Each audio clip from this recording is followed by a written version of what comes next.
I know we just signed the deal, but I need my advance on the next one too. They know I'm gonna be around. Yeah. I need it. Your bullet and want some more. Cause I got a really big team and they need some really big rings. They need some. What's going on, guys? My name is TheFlightMike, and if you guys don't know about me, I think I say this at least once in every video, I am a die-hard Laker fan. But a little bit ago, there was a report that Gordon Hayward was guaranteed to sign with the Boston Celtics, and that report just got rescinded. Now, at the time of the upload of this video, we may actually see Gordon Hayward sign with the Celtics. In fact, I am so confident that he is definitely signing with the Boston Celtics that I decided to record this video despite the fact that Gordon Hayward's camp said that they haven't made a decision yet. But before we get started, I wanted to give you guys 5 to 10 seconds to subscribe to my channel and like this video, and here is why.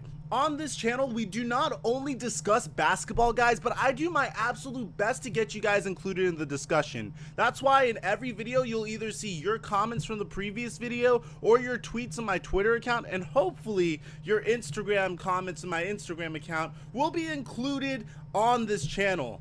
And over time, I'm going to try to figure out a way to get you Snapchat people in here as well. If you guys have any suggestions as to how to do that, let me know in the comment section down below. But yeah, if you love the NBA, you love YouTubers that actually talk to you and actually discuss the NBA with you as well and not ignore all your comments, be sure to subscribe. And if you love this channel already, you really want to show me that support, hit that notification bell, because I guarantee as a basketball fan, you will absolutely love this channel, bro. If you don't follow me on Twitter or Instagram or anything, all of that's in the description down below. Now, without further ado, let's get started on the video. Gordon Hayward had a breakout season this year, going from a fairly above average talent to a great talent. But that's just about it. He's a great talent, but isn't a talent that is on the level of LeBron James, Kevin Durant, or Stephen Curry. And that's not to say that he's not good enough, it's to say the fact that there's just so many great players in the NBA nowadays. With this in mind, it made absolutely no sense for him to return to the Utah Jazz, and there are multiple reasons why.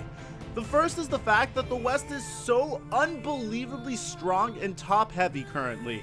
With Jimmy Butler and Paul George going west, Chris Paul deciding to team up with James Harden, and the San Antonio Spurs being a consistent force, combined with the fact that the Golden State Warriors are still the Golden State Warriors, there was absolutely no way that the Utah Jazz would finish better than 5th place this year. This is why Hayward leaving the Utah Jazz isn't such a bad thing for Utah.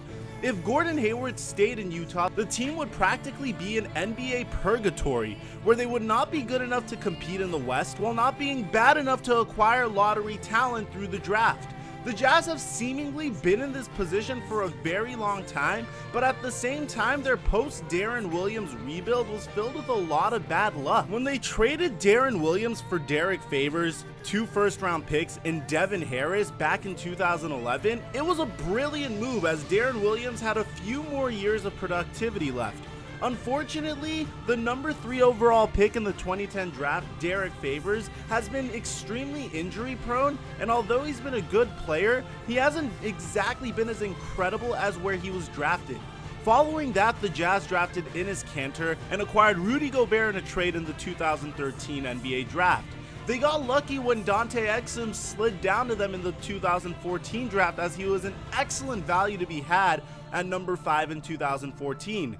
But injuries have hindered Dante Exum's ability as well. The Jazz just got unlucky where they needed to be lucky, and they got very lucky that Gordon Hayward turned into the player he is in 2010, as he was selected with the 9th pick right before Paul George. Gordon Hayward is an all-star talent who will likely get the max from Boston, and that's okay for the Utah Jazz. This will allow another player on the Utah Jazz to step up and potentially give the Jazz an ability to evaluate what talent is worth building around and what talent is worth selling completely. Whether that may be Dante Exum, Alec Burks, or Ricky Rubio remains to be seen.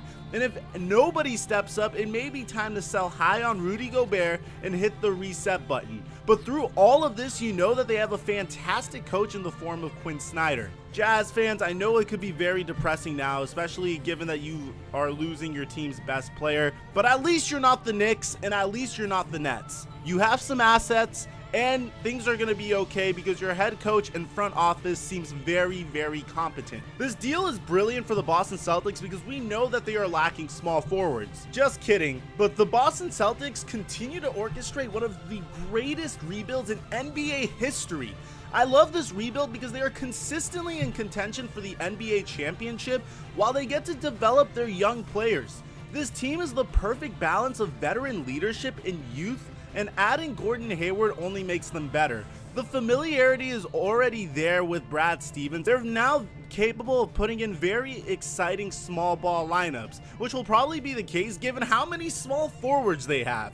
This move gives players like Jason Tatum and Jaylen Brown a mentor, while also giving Isaiah Thomas and Al Horford another veteran all-star to turn to whenever the Celtics are in need of another go-to scorer. Finally, let's get to why this deal is good for Gordon Hayward. Gordon Hayward leaves the Utah Jazz, a team that would have probably been stuck in NBA purgatory for years to come, for a team that will quite possibly be ready to compete for an NBA title until the very end of his career. Hayward is 27, which makes him 3 years younger than Isaiah Thomas and 4 years younger than Al Horford. Once Isaiah and Al start becoming less productive, he will be able to depend on the Celtics' youth to help him make playoff runs. Add in the fact that the Celtics have 2 additional lottery picks coming in next year in the form of the Lakers and Nets draft pick, and you have a team that has the makings of a NBA dynasty. Gordon Hayward gets to reunite with his college head coach in Brad Stevens, and at the same time gets to play in Boston, a city with the most passionate sports fans in the entire country. Hayward gets to move from the incredibly competitive Western Conference to the hysterically weak Eastern Conference and is in a very good position to make it to the NBA Finals at least once within the next 3 to 5 years. I can't hate Gordon Hayward for making this decision for him. It honestly made too much sense and was too great of a fit not to make this deal. Whenever a team offers you a max contract in a city like Boston, and with a roster that is set to compete for the next 10 years, and add in the fact that the East is the weakest it's ever been in NBA history, you have practically no choice but to take that deal. The Jazz seem to have hit their absolute peak this year in the NBA and are better off getting a little bit worse so they can get better in the future. At the end of the day, Gordon Hayward leaving the Utah Jazz is probably the best for all parties involved. The Boston Celtics get better, the Utah Jazz are no longer in the middle, and although they do get nothing for Gordon Hayward, they can actually give this rebuilding thing another shot. I think their first rebuild was absolutely great, but they just got extremely unlucky. And there's not much you could do because in order to have a great organic rebuild from the draft, you need excellent scouting and of course a little bit of luck.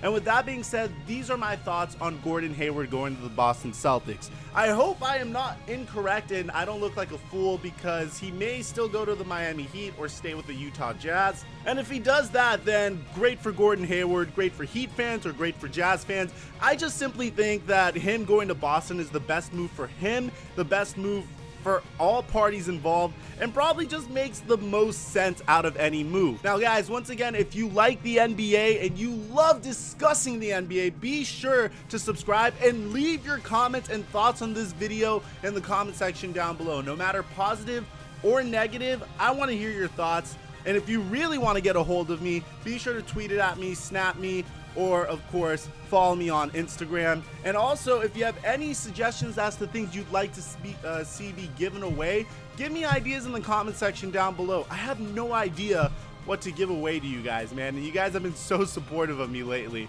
Besides that, guys, I'm your boy TheFlightMike, and I'm signing out, baby. Peace. Woo!